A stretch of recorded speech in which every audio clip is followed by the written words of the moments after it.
All right, welcome everybody to the client support webinar for November 22nd, day before Thanksgiving here. I want to wish everybody a very happy Thanksgiving with your family and also a safe one if you travel. All right, so let me go through a few administrational items today. I'm going to cover the emotional reader index today, also known as the ERI indicator.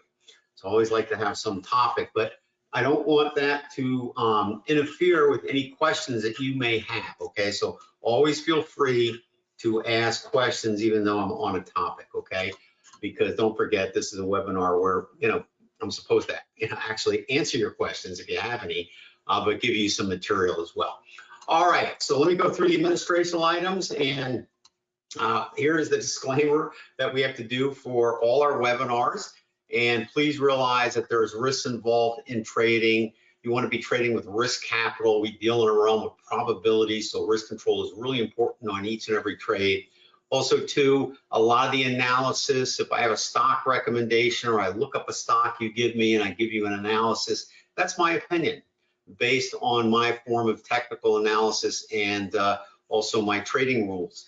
So run that by your financial advisor before acting on it, because I don't know your personal situation, they do, and there may be some factors that he wants you to take into consideration. Also, too, always trade with money you can afford to risk, called risk capital. Super important stuff.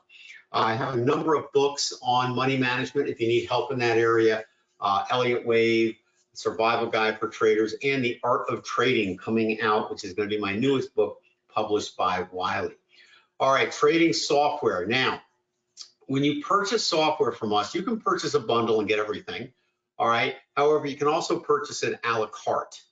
And so that's available however you want it, okay? But we have software for charting platforms. We have also software for scanning and software for risk control. So we try to, basically cover all the major slices of the trading pie with our software. If you have an entry-exit system but no risk control, that's not good. You have to have a good risk control program. Now, Gene wanted me to tell you that, it is Black Friday. So apparently if you're looking to add to some of your software tools, this is a great time to do it, but you have to be on our emailing list. So make sure you're on that emailing list, and you can join that by going to our website. There's a little pop-up menu that will ask you. So definitely get on that, because if this is a great time of year to add on to things that you may have at great prices. All right, with that said, let me jump in and first ask, does anybody have any questions? All right, Lewis, I see you're here. Are you okay with the TLM? Did you get that up and running? Want to make sure you got taken care of on that. So Lewis purchased the TLM on, I believe it's the Black Friday deal, right, Lewis? Okay, good. So you're okay on that? By the way, I know that, okay, great. I know that they sent you an unlock code right away, but you had trouble finding it. Was it in your junk mail? Just out of curiosity, did it make it to you the first time? I just want to make sure the automated system is getting those out. Okay, what, was it in your junk mail? Definitely check, everybody, this goes for everybody. Always check, okay. Yeah, always check your junk mail because usually, it's getting very strict these days. And if we put a link or something in an email, or we put a long string number, which could be your activation code, sometimes they flag that and put it into the junk mail. So if you find it in there, go ahead and unjunk it, obviously. But also for all future correspondence, I think they give you a little box that always accept mail from this, sender. So make sure you check that. And if we send something, if you asked us something and you didn't hear back from us or expecting something, always check your junk mail just in case, okay? We're usually pretty good about getting back to you quickly. So it should be, you should get a response from us. So if you don't, that's usually a problem, okay, with the junk mail. All right, so there you have it. All right, so ERI today, if anybody has any questions, let me know. The ERI is the Emotional Reader Index. And let me just go back into this box here. So what we're going to talk about is this here today, okay? So this is the art software that draws the triangles, the pyramids, and the art reversals. We covered that in great detail over the last few sessions, right? So if you want to learn how that works, go to our YouTube page under the client support area, and you can look at that. We also covered the OWL, the PTF. Did we cover the TLM? I think we may or may not have. Like maybe you can fit that in today. Lewis, this is obviously what you bought earlier today, and then the emotional reader index. So I'm trying to basically do all the platform stuff first. All right, so this is the ERI sits down here. I put it at the bottom. You know, this is the OWL. This is the PTF, TLM, and ERI. So we're going to talk about the ERI today. And if I have time, I'll talk about the TLM, or I can cover that next week. All right, so now you don't have to have these in the order like I have, like 1, 2, 3, 4. Whatever indicators you have, you can put them in any order you can. And I assume everybody knows how to do that. If not, let me know. All right, and I'll show you, but it's done. Here, I'll show you real quick right now. You just go basically to indicators. And let me move this off to the side here. And you just highlight how you want, which one you want to move. And you can see you have little tabs down here that say remove up or down. So you toggle on the up and down ones. And it will put it in the order you want for Ninja. Okay. TradeStation is the same thing, has the same feature. Okay. So you can put this in any order. This is just the order I put it in because personally I like it in this order, but that doesn't mean you have to have it in that order, okay? So that's one thing. All right, so the ERI consists basically of 2 studies. It's the ribbon, we call these the ribbon at the bottom here.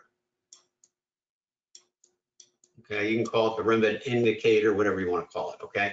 And then it also puts little icons, either G for greed or fear for fear down. And here they are here on the price bars. Now, if we go back to the indicators for a minute, all right, you've got them basically here, okay? As you can see my ERI right there. Okay, so there's the ERI, and I have both the ribbon and the actual ERI loaded. Let me just put it here so we don't lose it. Okay, so there they are right there, okay? This draws the G and the Fs on the chart. So when you see a G, that is being done by that, and when you see an F, that is being done by the emotional reader index. All right, the ribbon, the word ribbon here is what adds the ribbon down here, okay? All right, so you have to have both studies, set or configured, loaded, however you want to say it, on the chart for you to get the ribbon and the letters. Now, why do we do that? Well, there's a couple reasons why. All right, some people just want to see the G and the F and don't want to have the extra real estate on their chart taken up by a indicator at the bottom. Okay, some people want to have a clearer price of picture and don't want the G's or the F's and just want to see what's being highlighted here at the bottom.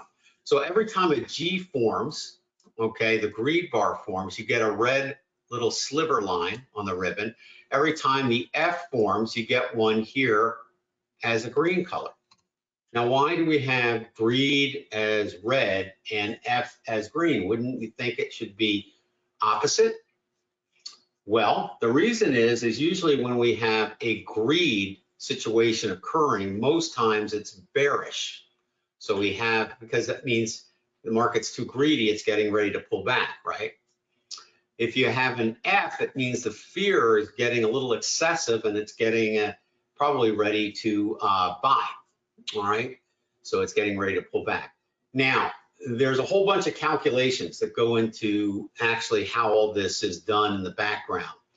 But the simplest thing to tell you on this is usually what the system is doing is it's looking at the distance of current prices from an orderly trend line. So let's just say this is an orderly trend line, all right?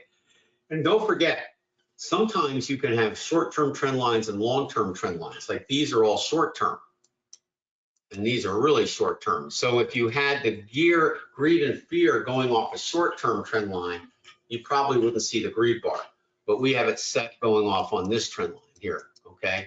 So basically, anytime prices get a certain percentage away from the orderly trend line, then it sets itself up for a possible identification as greed. And of course, when it goes down, it can set itself up as a possible fear, right?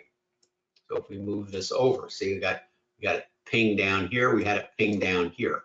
So a couple things with the greed and the fear, okay? It's not necessarily saying we're gonna get a major trend change. It's more like, I always like to kind of think of it like a 1B and 2B reversal, okay? When you get a pivot point in the market, it's usually good for a short period of time. And with the greed and the fear, it's usually good until it gets back in sync with the trend line, okay? Doesn't mean it has to, touch the trend line, but it needs to be pull back enough so you're more in sync with it.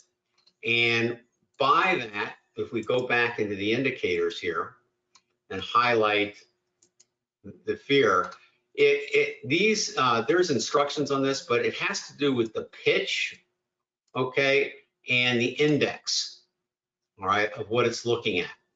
So, the instructions will tell you what those mean, but pitch is the ferocity of the move up, and the index is more what it's what kind of well, actually the pitch is the adjustment away from the trend line, and the index is how sensitive it is, okay, is the best word, I guess, to put that.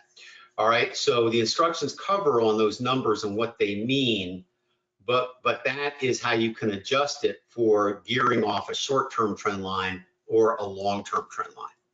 All right, okay, so coming back to this, so notice that you'll see greed bars occurring near a pivot. You had one here, okay, had one here, a little bit, one more high, but it did pivot back a few price bars. Then you had one here, pivot.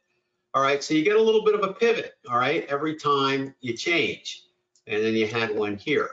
So it does a pretty good job of that. It doesn't necessarily mean it's going to tell you a change in trend, but if you're thinking of scaling out, that might not be a bad idea. Or if you're getting ready for some profit taking, getting closer, getting more back to the norm of the trend, okay, that's it. So it's very helpful at times like that when prices get a little overdone in one direction or the other. And so I find it a great tool. If I'm thinking about adding into a trend or going long and I've got a greed bar, well, I'll probably wait, good idea to wait for a pullback, right? If I'm in the trend early and I'm looking for a place to scale out, then a greed bar may not be a bad place to do that, right? So a couple little things on the greed bars. All right, so I'm going to bring up the whiteboard for a moment. So, here is, let's say, an orderly trend. We've got the market moving up, pulls back, all right, moves up big time. And now I'm going to start drawing price bars, okay? So let's say we get a greed bar here, okay? Well, if prices go, the greed bars, the G and the F are always the signal bar. It's not telling you to do anything at that point. It's just saying the market has now reached a level above the trend line that we want to let you know.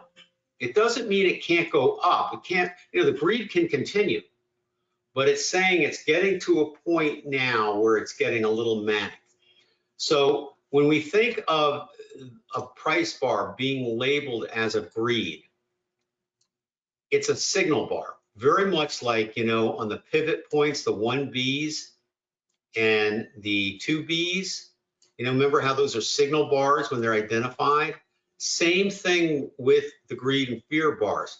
So what's important is what the market does after the bar is identified as a greed, which is meaning basically saying prices have gotten a certain distance away from the trend line, that it's a warning.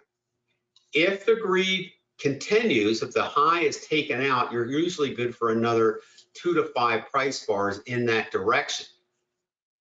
Doesn't mean it can't go up and pull back, but you want to wait for another greed bar, okay, after that, if you're thinking about maybe selling or something like that. Because once this has gone above, it's basically saying, okay, the greed's going to continue. If prices, however, go below it, then it's saying, okay, we're going to probably pull back enough to get closer to the trend line, okay? And that could be a great place to maybe scale out or exit a trade if you're near, if you're looking for a reason to exit and you wanted to get as much out of it as possible and you get a greed bar that's taken out, that would be probably an ideal place to exit, okay? Same thing with the fear bars. Okay, so if we have a downtrend in place and we have a market that's kind of, you know, going like this, all right, and you get down here, a fear bar, again, this is your signal bar. So if prices go above it, we're probably going to go back to the trend line. And it doesn't mean it can't reverse and do this again. It just means it's going to revert back to the trend line. Now, sometimes it's a change in trend, sometimes it's not. It's kind of like a pivot point, right? Some pivot points are just a pullback, slight pullback in the trend, while some pivot points are identify the change in the trend, okay? Same thing with the greed and fear bars. It's a great indicator, okay? It's a great tool for your toolbox. And if you start seeing a lot of them show up, all right, then there's a lot of little opportunities for you to realize you're coming back a little closer to the trend line, okay? And you'll see it on all time frames in all markets. Now notice you don't see one here on the 60-minute here, because look how orderly prices were. You know, you went up, but they weren't up high enough to generate a greed bar, and then it pulled back on its own. So it kind of stayed fairly close to the trend line, which is why you didn't get any greed or fear bars. So there's times when you can load a chart and the chart will load and you don't see any because of the fact that the trend is orderly. Okay, so that's really important. If you look here, you had 2 trend lines that could have been drawn here, here, and here, right? But look, you started getting all the greed bars here when you started getting above these trend lines. And then you got one near the top. So it's kind of a cool indicator, all right? I really like it, and I use it for scaling out, or I use it when I'm about to add into a trend. I kind of see what's going on in terms of, you know, the greed and fear distance away from the trend line. All right. It's, you know, it's simple yet elegant at the same time. Any questions on that? Alexander, good morning to you as well. We came out with our Black Friday special. So Alexander, Jean's not here right now, but I will pass that on. She's busy on the phone. We got, apparently everybody's been waiting for the special, so we're pretty busy. All right, any questions on that?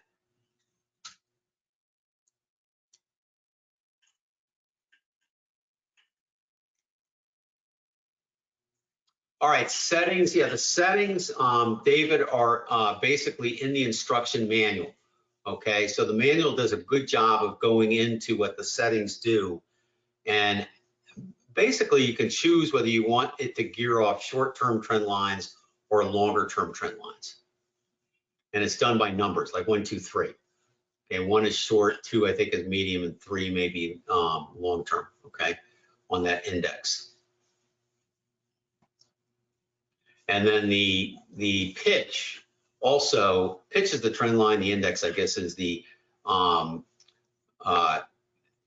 a 10 is indicating on the how fast it's moving up, okay?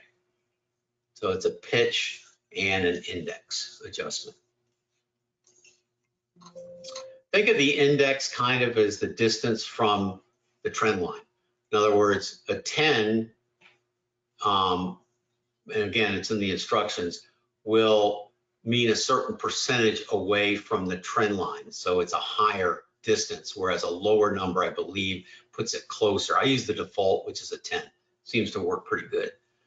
But it allows you to have the fear and greed bars trigger when it's a certain percentage that you want specifically based on those settings and the trend line you want to use. So think of it as percentage away from the trend line and then the trend line you want to use for that marking.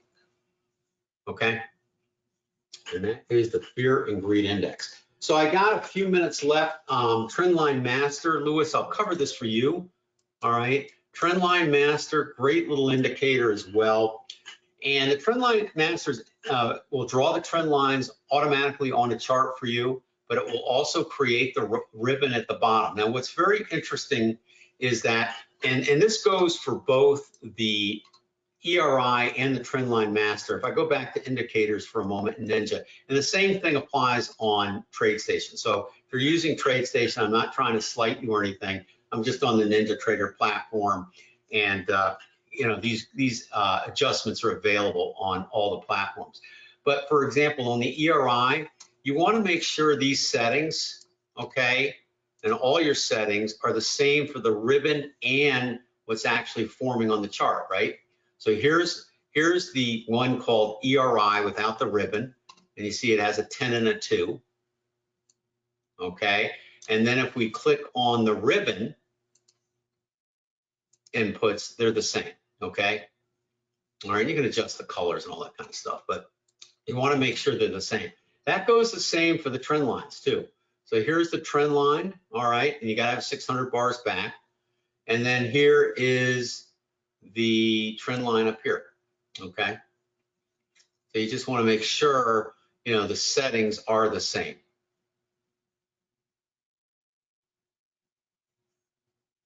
Okay? And same thing for TradeStation. So on the, every time you have a indicator and a ribbon, make sure they're both the same, I guess is what I'm saying. All right, so on the trend line, we're drawing the trend lines in, and we're also getting some indicators here. So we had a little pullback here, but it didn't go below this. So as soon as we surge back over, it removed the red, but the red stayed on here. Do not care mostly about what's behind the current one. The current one is what counts, because the system is designed to remove trend lines automatically as to lessen the amount of stuff you have on the chart and to lower confusion. So at times it will remove certain trend lines and keep certain ones that are significant that somebody may want to see. And so therefore you may see a color on the ribbon, but you don't see the trend line associated with that because it's been removed, okay? But at the time it was there, that type of thing. So go with this, the current color. It's designed so you look at the current color and you should see some type of trend line there, okay? All right, so if this had been going up further and didn't go below this little short-term trend line, this would probably be a lighter green like this. But because it took that out, it's now a dark green because the dark green is still active. So think of that as giving you the current active trend line in place. But it's really kind of cool. And you know, the ERI has these things built into it. That's how it knows how to draw the trend lines. But you need the TLM to actually see the trend lines. We don't draw those in on the ERI. Okay, it's a separate indicator for that. But it's a great little indicator. And what I use it for is I usually don't care about the trend when I first get into a trade early, okay, because the trend line hasn't had time to sometimes establish, right? But if I'm adding into the trend and the trend starts to get to be kind of one that I'm thinking about, okay, I got in already, we've had a pullback, it's moving back up the trend, and I get another pyramid trading point, then I probably will look at the trend line in addition to the owl and the other things, but I'll look at the trend line to see if it's showing a clear trend. And if it is, then that's a go for an add-on. Likewise, if we come down, if I'm, depending on, short-term trading versus long-term trading, if, you use it just like any other trend line, if it gets pierced, you can get out of the trade or scale out depending on how you're using the trend lines. So, it just does it automatically, so you don't have to do it, which is kind of cool. All right, so that's kind of what I wanted to cover today. All right, I think that's good. Louis, if you have any questions because you just got it, let me know and I'll be glad to answer those. All right, so on the ERI, how many people are using the ERI now? I'd be interested in knowing. Because this is something you can add on at any time. Oh, well, we've got quite a few people using it. Excellent. How about the Trendline Master? How many people are using the Trendline Master?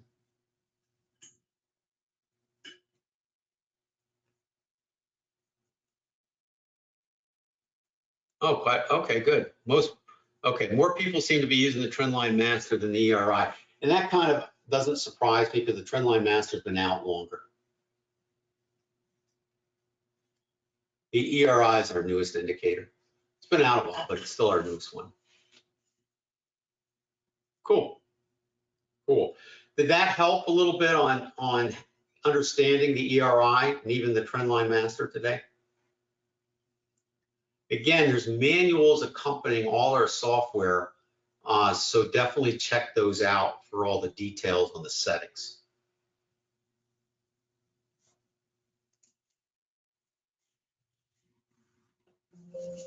Cool. All right. Well, I see no more additional questions, so I guess everybody's pretty happy out there, which is a good thing. But again, I want to wish everybody a happy Thanksgiving, okay? And we'll put this recording in the normal area where you guys can go back and look at it at any time. And I'll probably put a little title on there that indicates that today's session was about the ERI and the TLM.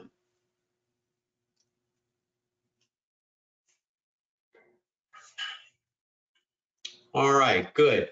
So Frank, just a quick, there's no trading room tomorrow, okay? There is no trading room tomorrow. We actually did 4 hours on Tuesday, yesterday. And we made a profit, pretty decent profit. But no trading room tomorrow because it's Thanksgiving here in the US, and we'll pick it up again on Tuesday. Cool. All right, now we are doing stock analysis Friday on Friday. So we do that live on YouTube. So just go to our YouTube channel and you can access that through our website at the top upper right-hand area. FYI, we kind of got one of our Facebook pages that I use to manage our business Facebook page got hacked.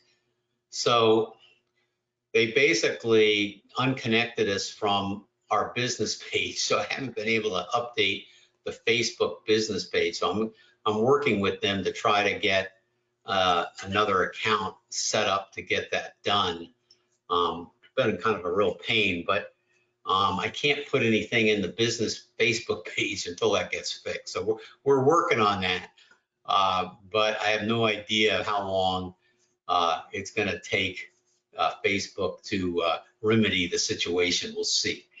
We'll certainly see. It's kind of like when you talk to Facebook, it's like talking to the motor vehicle department here in the United States. It's, it's pretty. You can get lost in their paperwork and their the fact that you're just a number there. So we'll see how long that takes to get fixed. All right. Anything else before we go? Going once, going twice. You'll love the DMV. I hear you.